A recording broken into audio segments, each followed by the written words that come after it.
The gunshot echoed through the penthouse before the glass shattered. Seo Jin-yuk didn't flinch.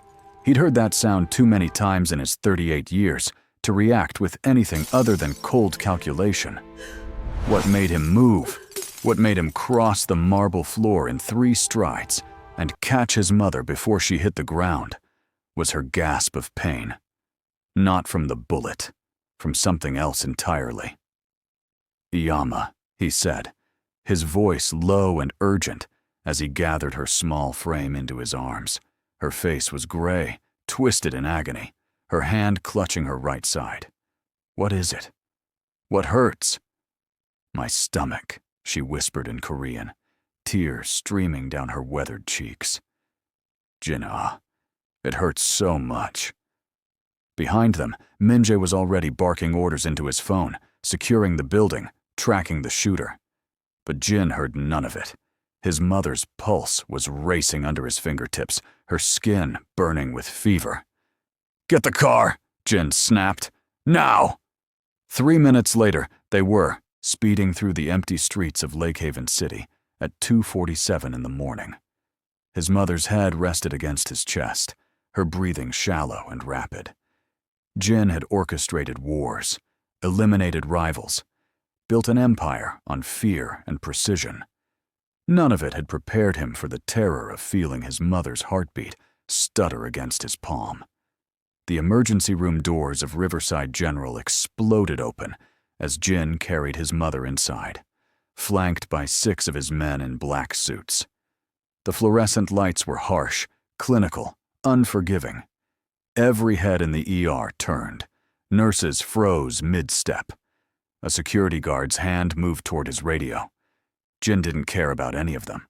His focus locked on the only person still moving toward him, a young black woman in scrubs, her natural hair pulled back in a ponytail, her dark eyes sharp and assessing, even as exhaustion lined her beautiful face. "I need a doctor," Jin said.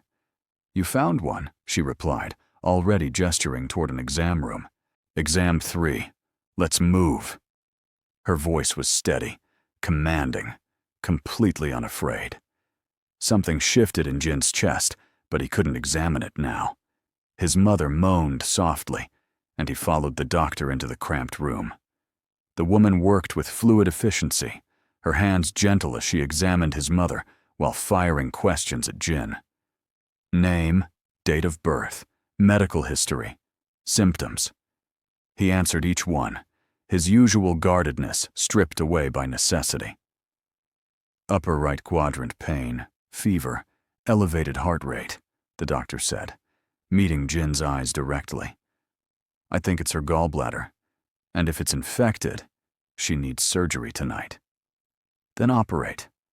"I'm not a surgeon, but we have the best trauma surgeon in the state on call." She touched his mother's hand with unexpected tenderness. "Your mother is going to be okay. I promise we'll take care of her." Jin stared at this woman who'd just made a promise she couldn't guarantee, who'd touched his mother like she mattered, who looked at him without fear or judgment. He didn't even know her name. "Dr. Amara Cole," she said, as if reading his mind. She extended her hand. "And you are?" "Seo Jin-yuk." He took her hand. Her grip was firm, warm, grounding. "Jin, if you're already invested in this story, if you want to see where this impossible connection leads, do me a favor. Hit that subscribe button right now. Because what happens next between Jin and Amara will challenge everything they thought they knew about love, danger, and choice. And trust me, you don't want to miss a single moment. Now let's continue. Dr. Alan Reyes arrived within 20 minutes, a silver-haired man in his 50s, with steady hands and kind eyes. He reviewed the scans, confirmed Amara's diagnosis, and explained the surgery with patient clarity. Jin listened, nodded, signed the consent forms with a hand that didn't shake even though his world was tilting. "She'll be in surgery for about 2 hours, Dr. Reyes said. "There's a waiting room on the 3rd floor. Jin shook his head. "I'll wait here." Amara appeared at his elbow. The surgical waiting room has better coffee and chairs that won't destroy your back. She paused. Come on, I'll show you. He followed her because his mother was already being wheeled away, because he had nowhere else to go, because this woman with the gentle hands and fearless eyes was the only solid thing in a world suddenly made of water. The waiting room was empty at 3 a.m. Amara poured 2 cups of coffee from a machine that had seen better decades and handed one to Jin. His security detail had taken positions by the doors and windows, silent sentinels that she seemed to accept without comment. She's strong, Amara said, settling into a chair across from him. The surgery is routine, and Dr. Reyes has done thousands of them. She's going to be fine. You don't know that. No, Amara agreed, but I believe it. And sometimes belief is enough to get you through the waiting. Jin studied her, the shadows under her eyes, the coffee stain on her scrubs, the way she held her cup like it was the only thing keeping her upright. How long have you been on shift? 24 hours, give or take. You should go home. I will, after your mother is out of surgery. She met his gaze. I don't leave my patients' families alone in the waiting room if I can help it. Something cracked wider in Jin's chest. He was used to people serving him out of fear, or obligation, or greed. This woman owed him nothing, feared him not at all, and was staying because she'd decided he mattered. Thank you, he said quietly. She smiled, tired, genuine, devastating. You're welcome, Jin. They sat in silence, broken only by the hum of fluorescent lights and the distant beeping of monitors. Jin found himself watching her, cataloging details he had no business noticing. The curve of her jaw, the graceful length of her fingers wrapped around her coffee cup, the way her eyes drifted closed for seconds at a time before snapping open again. Tell me about her, Amara said suddenly. Your mother. What's she like? Jin rarely spoke about his personal life. His mother was a secret he guarded jealously, a weakness his enemies would exploit without hesitation. But at 3:17 in the morning, exhausted and terrified, and sitting across from a woman who'd promised to keep his mother safe, the words came easily. Stubborn, he said, and a smile tugged at his mouth. Smart. She raised me alone after my father died. We had nothing. Lived in a one-room apartment, survived on rice and kimchi for months at a time. But she never let me see her cry. Never let me feel like we were anything less than royalty. She sounds incredible. She is. Jin's jaw tightened. She didn't tell me she was sick. 2 days of pain, and she hid it because she didn't want to worry me. Parents do that, Amara said softly. They protect us, even when they shouldn't have to. Something flickered across her face. Old pain, carefully contained. My mom was the same way. Worked herself to death, literally, because she wanted to make sure I could go to medical school without debt. I'm sorry. Me too. She held his gaze. But I think they'd be proud of us, don't you? Your mother will wake up from surgery and see that her son moved heaven and earth to save her. My mom got to see me graduate medical school before she passed. That has to count for something. Jin realized with startling clarity that he was having a real conversation. Not a negotiation, not a power play, not a careful dance of dominance and submission. Just 2 people, stripped bare by exhaustion and fear and the strange intimacy of hospital waiting rooms at dawn. You became a doctor for her, he said. I became a doctor for me, but I stayed a doctor for her. Amara's smile was sad and beautiful. Every patient I save is a promise kept. Does that make sense? Yes. Before she could respond, Dr. Reyes appeared in the doorway, still in surgical scrubs, his mask pulled down around his neck. Jin was on his feet instantly, his heart hammering. The surgery went perfectly, Dr. Reyes said, and Jin felt his knees go weak with relief. We removed the gallbladder and cleared the infection. She'll need to stay for a few days for observation and IV antibiotics, but she's going to make a full recovery. Jin didn't trust his voice. He just nodded, his hand gripping the back of the chair hard enough to hurt. Amara stood beside him, her hand finding his arm. The touch was brief, professional, and it steadied him more than anything else could have. "Can I see her?" Jin managed. "She's in recovery now. Give us about 30 minutes to get her settled in a room, then you can sit with her." Dr. Reyes smiled. "She's asking for you already." After the surgeon left, Jin turned to Amara. She was gathering her things, preparing to leave. The sun was starting to rise beyond the windows, painting the sky in shades of pink and gold. "Dr. Cole," he said, and she paused. "Thank you. For everything." She looked at him with those dark, perceptive eyes, and he wondered what she saw. A criminal? A devoted son? A man standing at a crossroads he couldn't yet recognize? "Take care of her, Jin," Amara said, "and maybe get some sleep yourself. Will you check on her? During your rounds? She's not technically my patient anymore, but..." Amara's smile was soft. "Yes, I'll check on her." Jin watched her walk away, her scrubs rumpled and coffee-stained, her posture straight, despite the exhaustion that must be screaming through her bones. He didn't know it yet, but his life had just divided into before and after this moment. Before Amara Cole. After Amara Cole. Everything was about to change. Madame Seo's private room on the 4th floor was larger than standard, secured by Jin's men, and filled with flowers by the second day. His mother was pale but alert, her sharp mind undimmed by surgery and pain medication. "That doctor," she said in Korean, watching Jin arrange the orchids he'd brought. "The young black woman. She came to check on me 3 times yesterday." "Dr. Cole," Jin replied, keeping his voice neutral.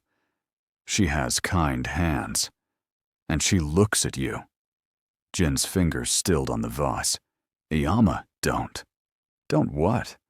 "Notice that my son stares at the door every time footsteps pass. That he's been sleeping in that terrible chair for 2 nights instead of going home." His mother's eyes glinted with amusement. "I may be old, Jinna, but I'm not blind." Before Jin could respond, there was a soft knock. Amara entered, her tablet in hand, looking fresher than she had 2 nights ago, but still carrying shadows under her eyes that spoke of endless shifts. "Good morning, Mrs. Seo," she said with a warm smile. "How are you feeling today?" "Better, thanks to you and Dr. Reyes." His mother switched to accented English. "My son tells me you sat with him during surgery. That was very kind." "It was my pleasure." Amara checked the monitors, made notes on her tablet. "Your vitals look excellent. If you continue improving like this, we might be able to discharge you in another day or 2. "So soon?" But Jin just got the room decorated nicely.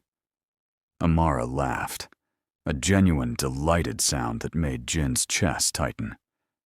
"The orchids are beautiful, but I think you'll be more comfortable recovering at home.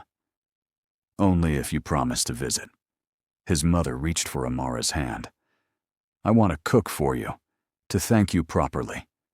Jin saw the refusal forming on Amara's lips. She was professional, boundaried, smart enough to recognize the danger in getting too close to a family like his. But his mother had a way of seeing through people's defenses, and apparently Amara wasn't immune. "I'd like that," Amara said softly. "Once you're fully recovered, of course." After she left, his mother turned to Jin with satisfaction. "I like her." "I know. You like her too." Jin didn't answer. He didn't need to. The days blurred together in a rhythm that felt almost normal. Madame Seo grew stronger. Jin brought her Korean food from her favorite restaurant, read her the newspaper, helped her walk the halls when the nurses said she needed to move. And every day, sometimes twice a day, Amara appeared. She was never on duty. Madame Seo wasn't her patient. But she came anyway. At first, Jin told himself she was just being thorough. Then he noticed the way she lingered, the way she and his mother talked about everything from Korean dramas to American politics to the best way to make kimchi. On the fourth day, Jin found them laughing together over something on his mother's phone. "What's so funny?" he asked. "Your baby pictures," Amara said, grinning. "Your mom is showing me photographic evidence that you were once adorable." Jin felt heat creep up his neck. "Yama, really?" "You were such a serious child," his mother said, fondly. "Always protecting me, even when you were small. Look, Amara, see how he's holding my hand in this one." Amara's expression softened as she studied the photo. When she looked up at Jin, something passed between them. Recognition, maybe, or understanding. She saw him, he realized, not the kingpin, not the threat, but the man who'd once been a little boy holding his mother's hand. "Still protecting her," Amara said quietly. "Always," Jin replied. That night, after visiting hours ended and his mother was asleep, Jin found Amara in the break room. She was alone, eating what looked like cafeteria pasta straight from a plastic container. "Dinner?" he asked. She jumped, nearly dropping her fork. "God, you move quietly." "Yes, dinner. Glamorous, right? You should eat better than that. You should go home and sleep in an actual bed." She raised an eyebrow. "But we're both stubborn, so here we are." Jin found himself smiling, an unfamiliar expression that felt strange on his face. "My mother is being discharged tomorrow." "I know, Dr. Reyes told me." Amara set down her container. "She's doing remarkably well. You should be proud." "I am. And grateful." He paused, gathering courage he rarely needed. "I was hoping I could thank you properly. Dinner? A real dinner. Not cafeteria pasta." Amara studied him for a long moment. He watched her calculating, weighing risks, seeing more than he wanted her to see. "Jin, I don't think—" "Just dinner," he said. "No expectations, no obligations. Just two people who've spent the last 4 days in a hospital, having a meal somewhere with better food." Her lips quirked. "That's a low bar." "Say yes anyway." She should have said no. Everything about this was a bad idea. The power imbalance, the danger he represented, the fact that she barely knew him. But exhaustion made people vulnerable, and there was something in his dark eyes that bypassed every rational objection. "One dinner," Amara said. "Somewhere, quiet. I know just the place." Are you feeling this connection yet?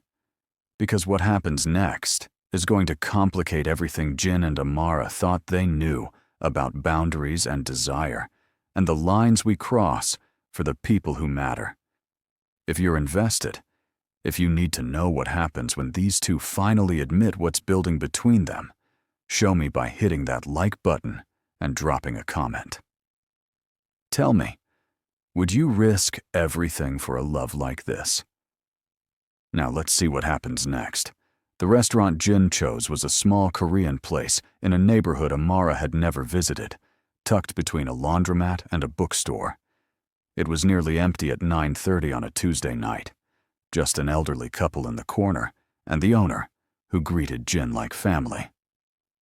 "This is your quiet place?" Amara asked, as they settled into a booth near the back. "The owner is a friend of my mother's. The food is excellent, and no one bothers me here." Jin ordered in rapid Korean, then translated. "I got us the samgyeopsal and banchan. Is that okay?"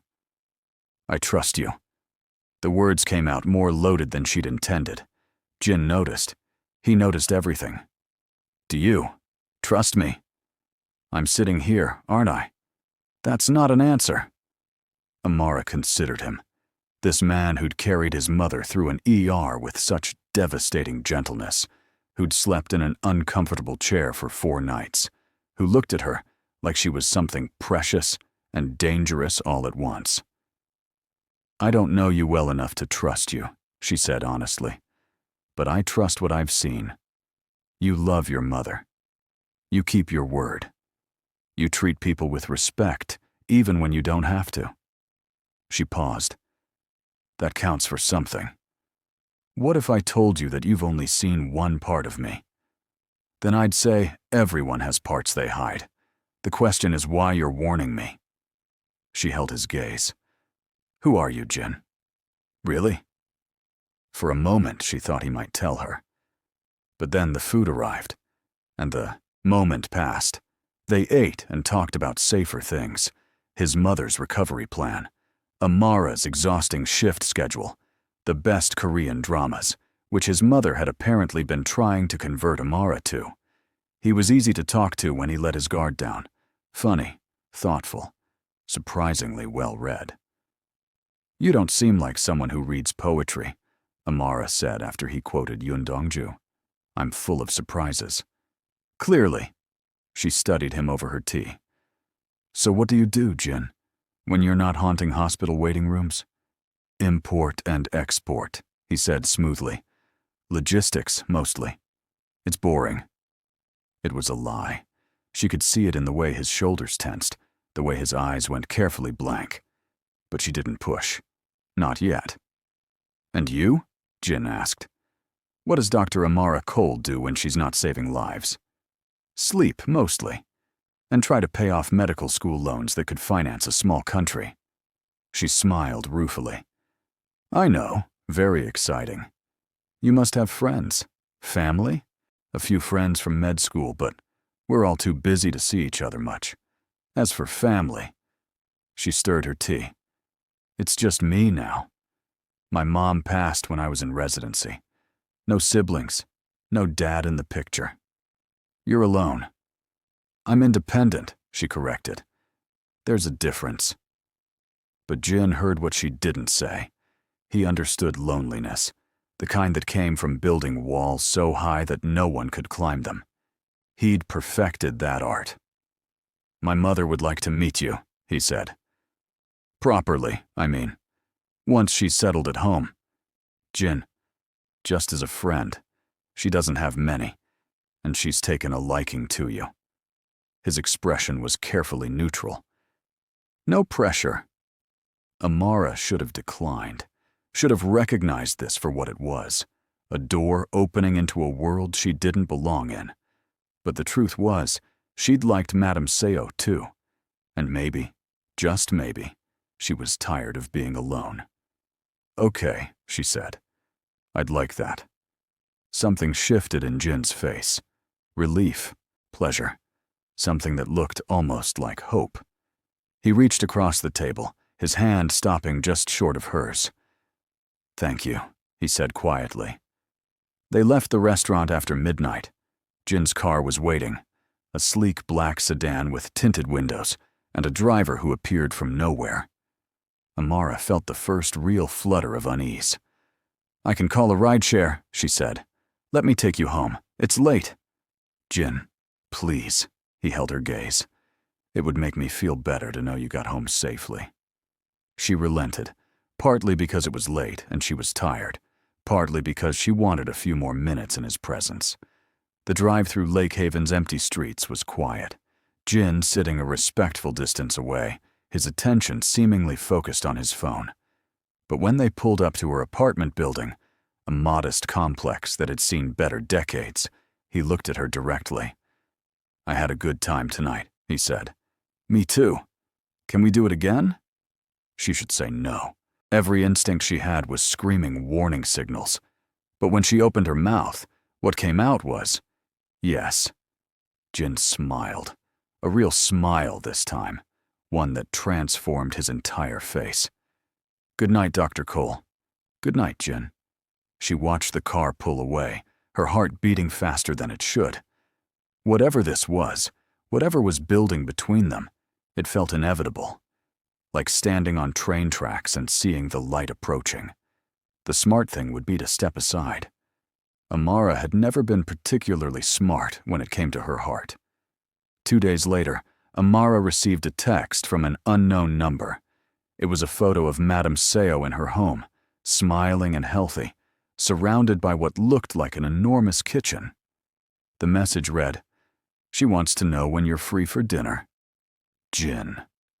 Amara stared at the number, his number, which she now had, and felt something warm unfurl in her chest. She texted back, "Thursday evening?" His response was immediate. "Perfect. I'll send a car. I can drive myself. I know you can. But let me do this." Amara smiled at her phone like a teenager, then immediately felt ridiculous. She was 32 years old, a physician, someone who'd survived medical school and residency and countless overnight shifts. She had no business feeling giddy over text messages, but she was. God help her. She was. Thursday evening arrived too slowly and too quickly. Amara changed outfits 3 times before settling on a simple dress that was professional, but not stuffy. When the car arrived, the same sedan from before, the same silent driver, her stomach fluttered with anticipation. The crown-lined penthouse was in a part of the city she'd only seen in magazines.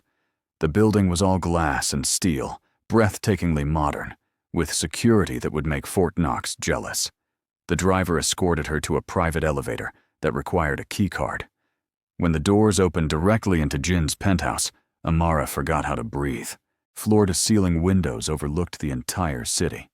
The space was minimalist but warm, expensive furniture, subtle lighting, artwork that looked original, and cooking smells that made her mouth water. "Amara!" Madame Seo appeared from what must be the kitchen, wearing an apron and a huge smile. "Welcome, welcome. Come, sit. I'm almost finished."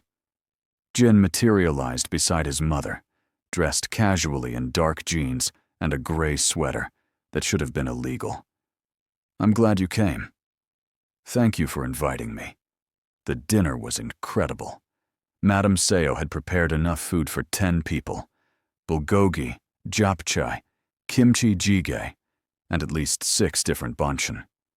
They ate and laughed, and Amara felt something she hadn't felt in years. The warmth of family.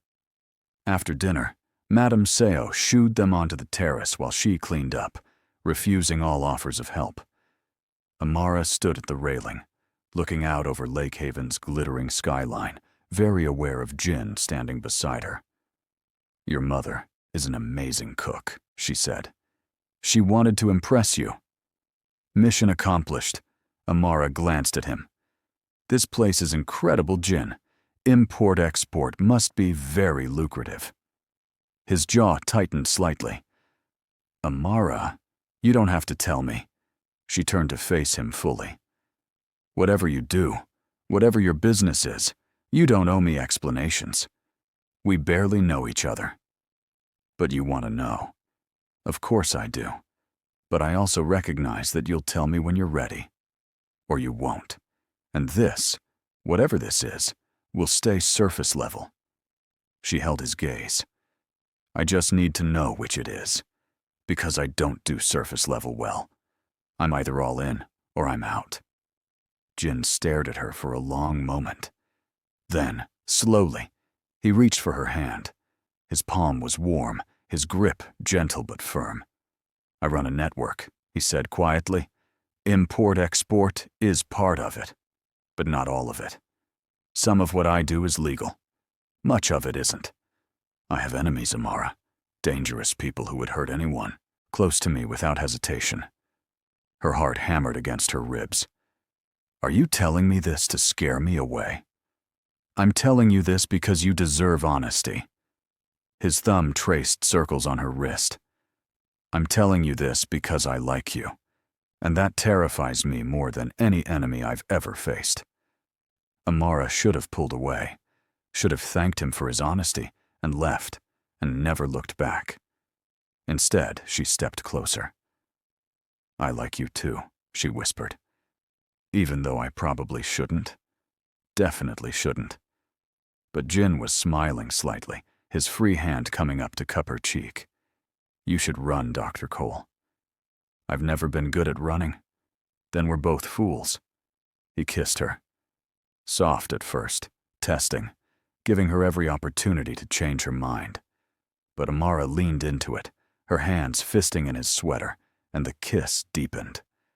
It was careful and intense all at once, the kiss of two people who knew this was a terrible idea and couldn't bring themselves to care. When they finally broke apart, both breathing hard, Jin rested his forehead against hers. I can't promise you safety, he said. I'm not asking for promises, just honesty. No disappearing, no lying about where you are or what you're doing. If this is going to happen, we do it with eyes open. Eyes open, he agreed. And if it ever becomes too much, if you want out, I let you go. No questions, no consequences. It was a reasonable boundary, a smart one. But even as she nodded, Amara suspected they were both already too far gone for clean exits. We're at a turning point, and if you've made it this far, you're as invested as I am in seeing where this goes. But here's where things get really complicated, where the walls Jin has built start to crack and the danger becomes real. Make sure you're subscribed so you don't miss what happens when their carefully negotiated boundaries get tested.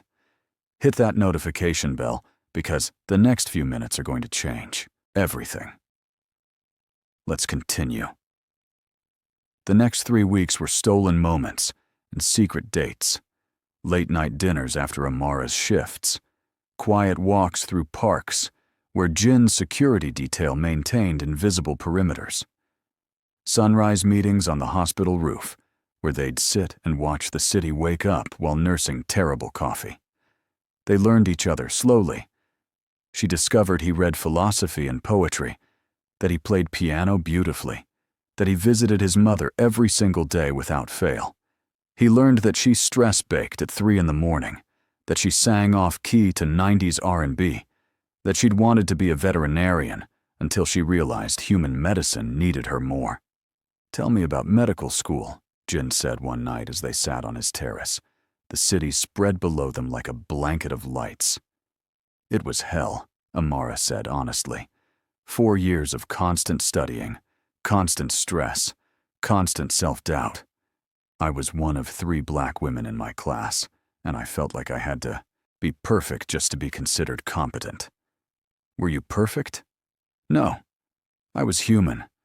I made mistakes, failed tests, broke down crying in bathroom stalls more times than I can count. She smiled slightly. But I survived, and I learned that being a good doctor isn't about perfection. It's about showing up, doing your best, and caring about the people you're trying to help. You're an excellent doctor, Jin said quietly. My mother is alive because of you. She's alive because of Dr. Reyes. I just made the diagnosis. You did more than that. He reached for her hand, lacing their fingers together. You sat with me when you didn't have to. You kept checking on her, even though she wasn't your patient. You made my mother laugh during the worst week of my life. His eyes met hers. You gave me hope, Amara. That's not nothing. She felt tears prick her eyes. Jin, I need you to know that before... He stopped, his jaw tightening. Before things get complicated. Things are already complicated. They're about to get more so. He pulled out his phone, showed her a series of text messages in Korean. I have to leave town for a few days. Business I can't postpone. Amara felt ice slide through her veins. What kind of business? The kind I don't want you involved in. He cupped her face with both hands. I'll be back in 4 days. 5 at most. Minjae will make sure you're safe while I'm gone. I don't need protection. Yes, you do. His voice was firm. Because people know we've been spending time together, which means they know you matter to me, and anyone who matters to me is a target.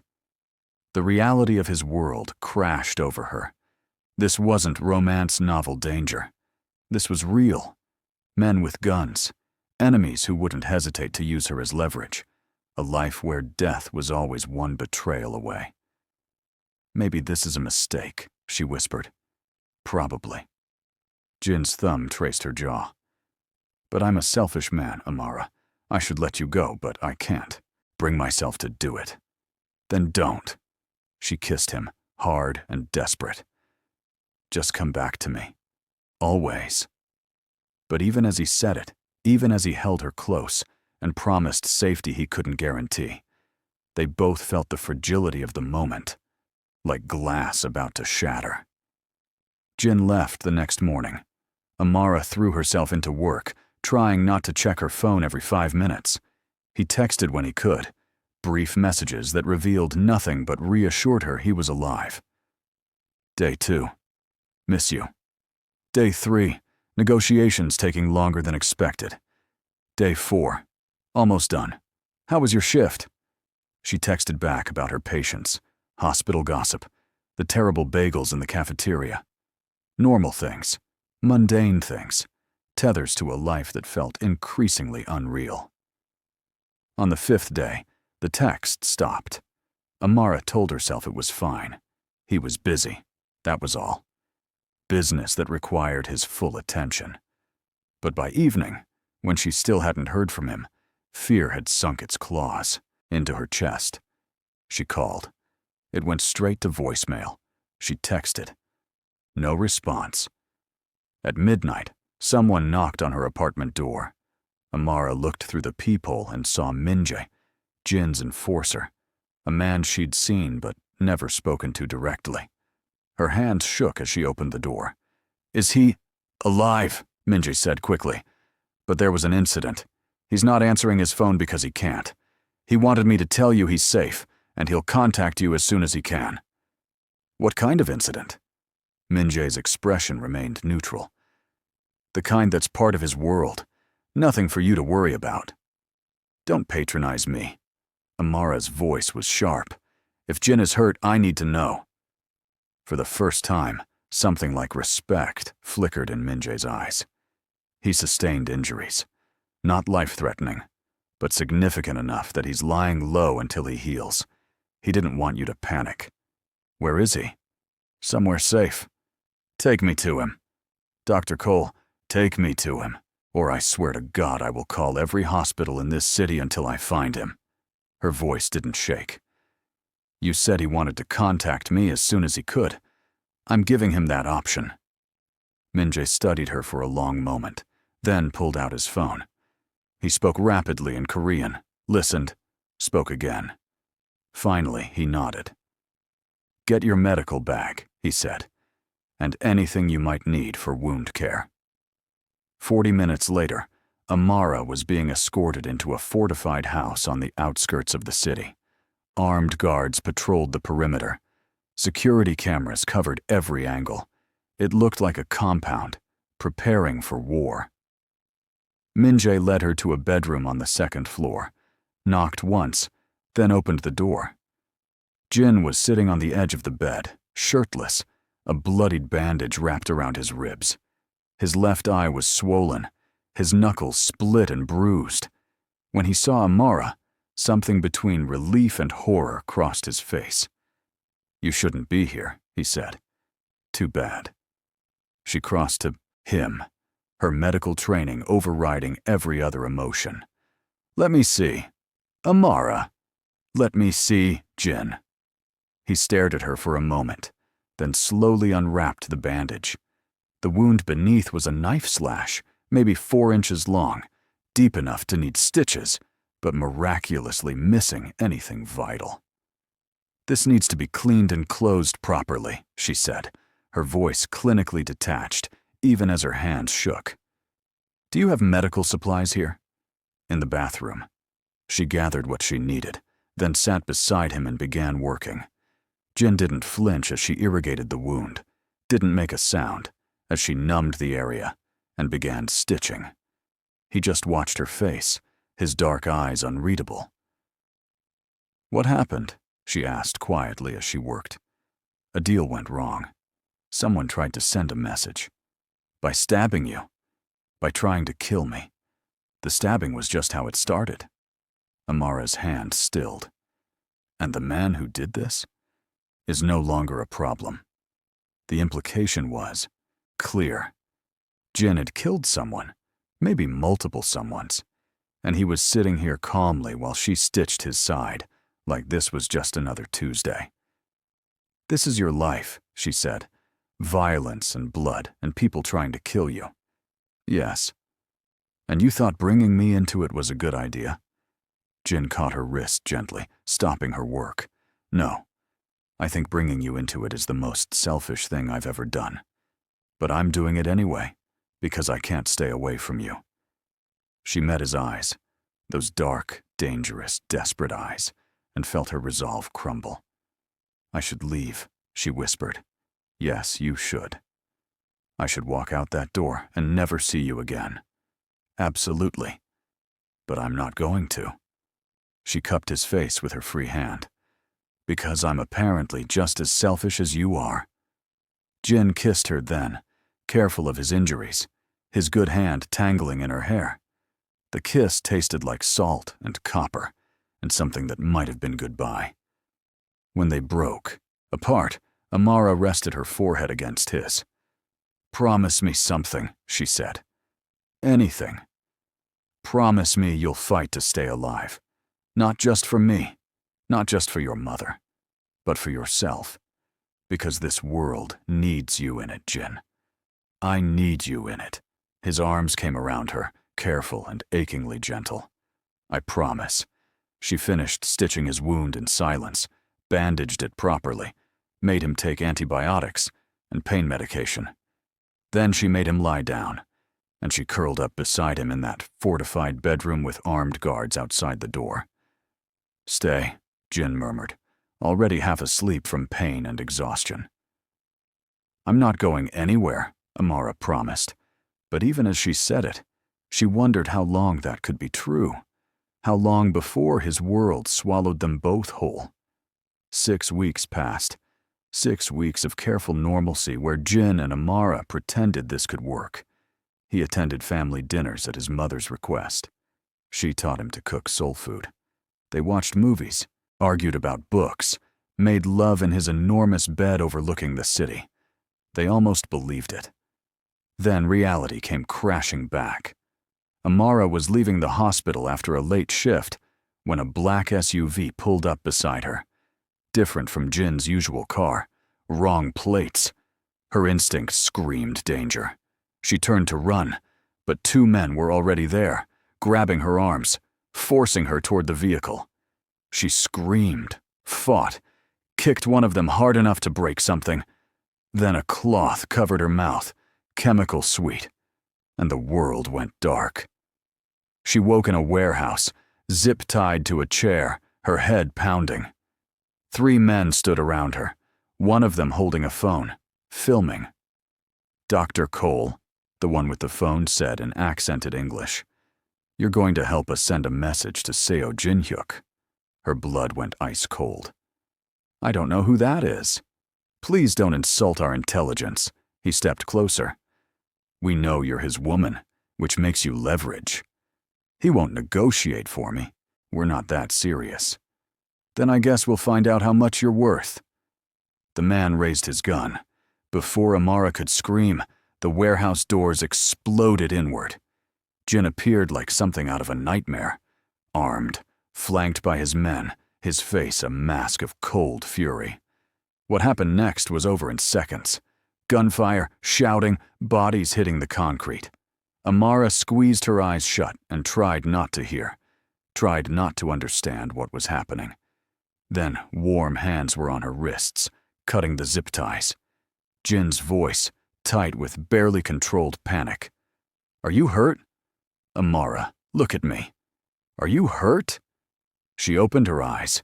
He was kneeling in front of her, his hands shaking as they ran over her arms, her face, checking for injuries.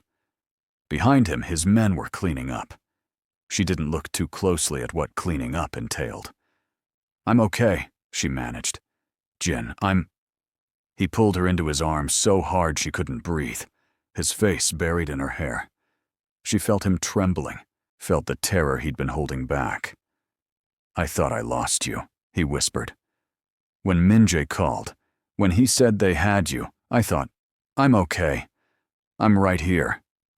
He pulled back, cupping her face, and for the first time since she'd met him, she saw tears in his eyes.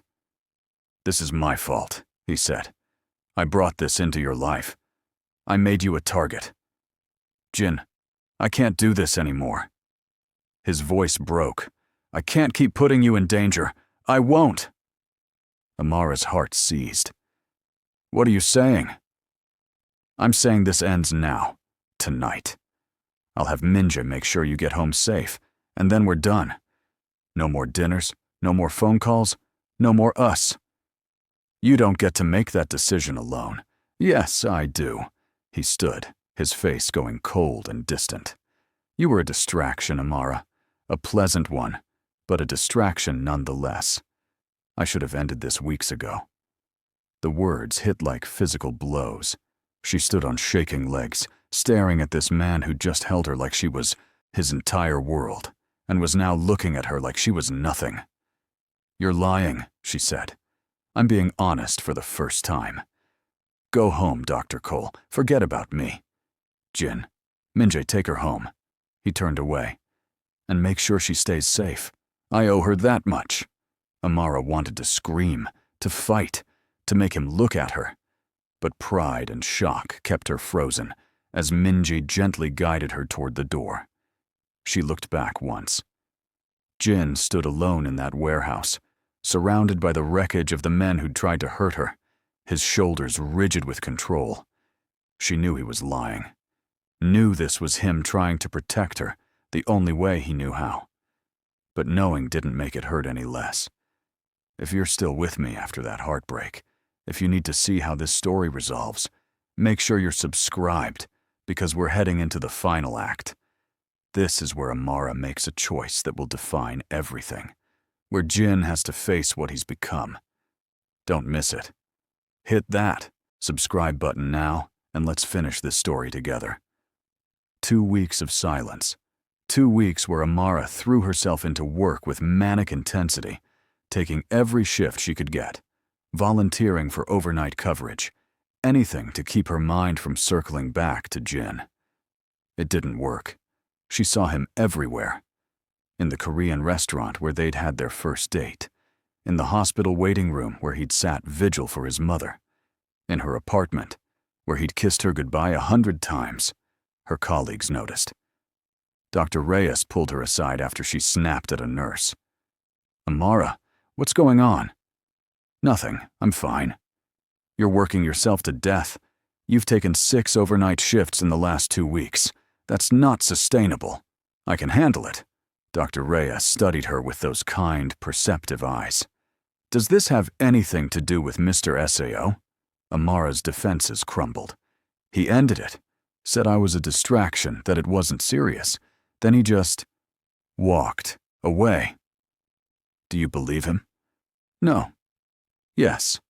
I don't know. She rubbed her eyes. It doesn't matter what I believe. He made his choice. Did he? Or did he make what he thought was the right choice for you? The question haunted her for days.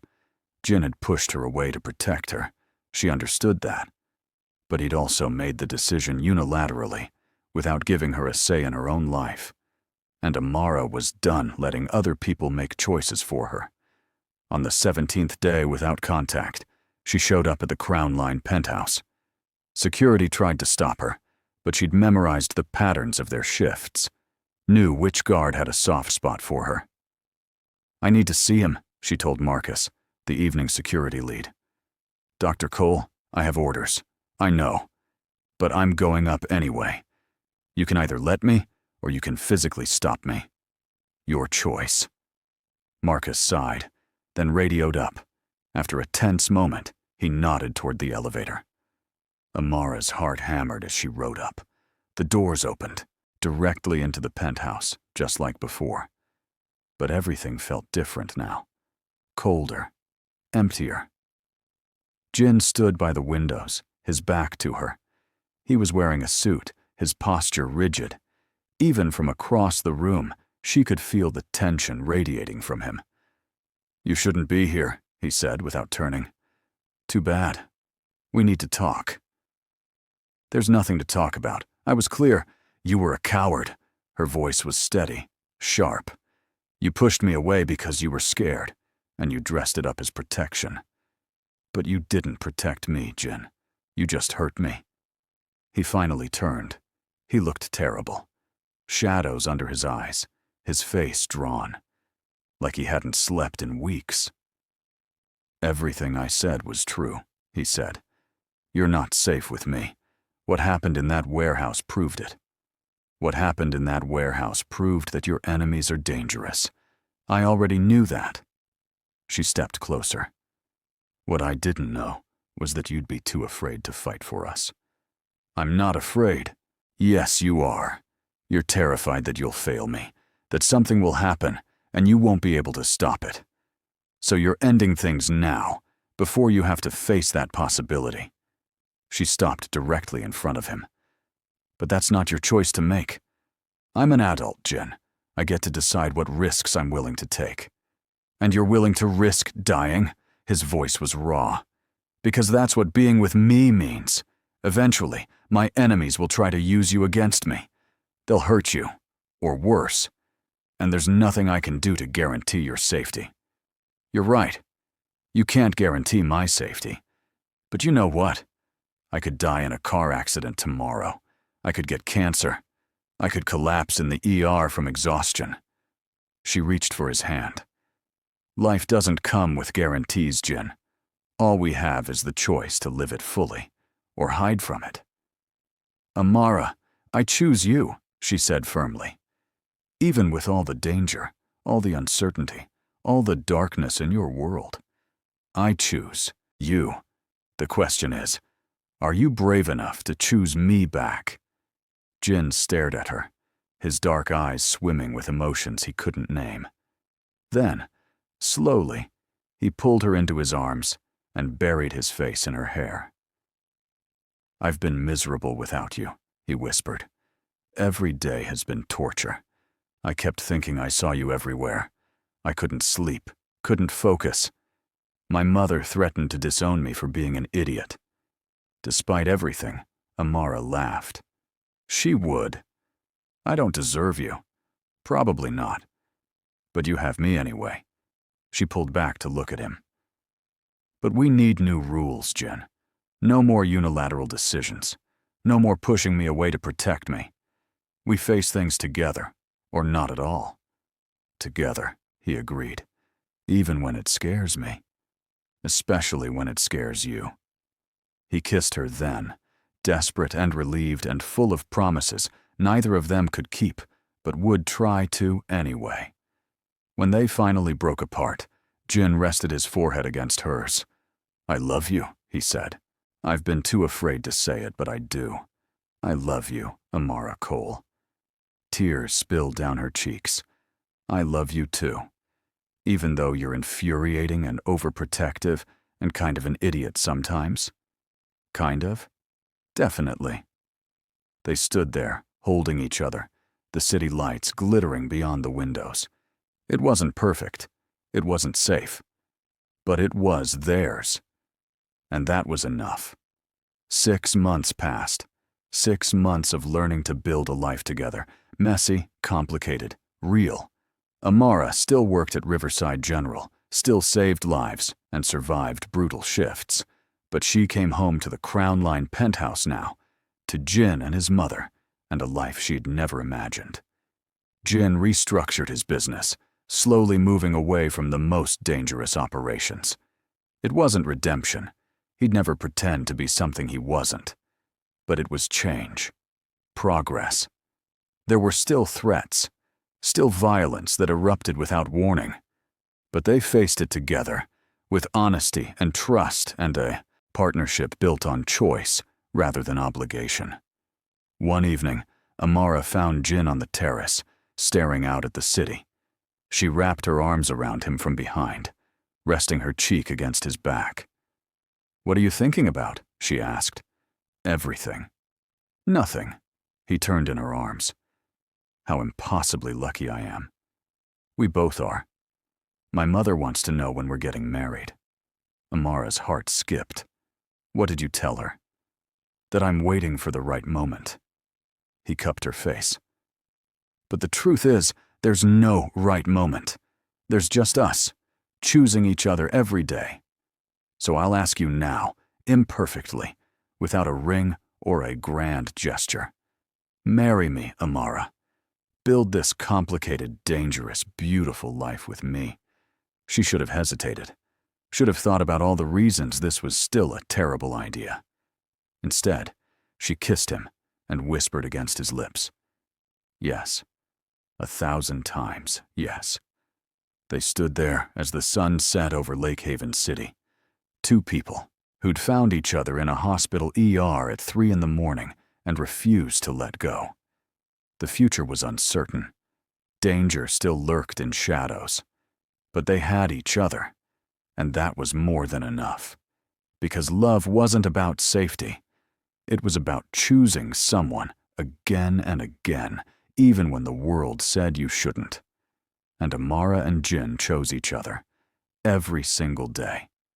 Madame Seo hosted the wedding 6 months later in the penthouse. Intimate, beautiful, perfect. Amara wore a dress that made Jin's breath catch, and he wore a suit that made her forget her own name. Dr. Reyes walked her down the aisle. Minjae stood as Jin's best man, surprising everyone by tearing up during the vows. They promised each other honesty, partnership, and love that didn't deny danger, but refused to be ruled by it.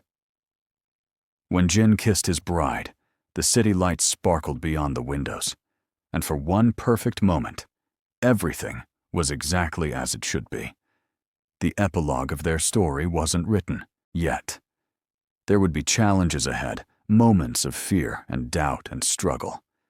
But they would face them together. Two people who'd learned that love wasn't about perfect circumstances. It was about imperfect people choosing each other anyway. And that choice, that simple, complicated, beautiful choice, was everything. So here we are at the end of this journey. And if you made it this far, if you felt every moment of Jin and Amara's story, then you know this wasn't just about romance. It was about courage, about choosing love when logic says to run, about finding someone worth the risk. If this story touched you, if it made you believe in impossible connections, show me by hitting that subscribe button right now. Share this with someone who needs to hear it, someone who's been afraid to take a chance on love. And drop a comment telling me, what would you risk for the person you love? Because your story matters too. Thank you for being here, for feeling this with me. Until next time, choose love, choose courage, choose each other.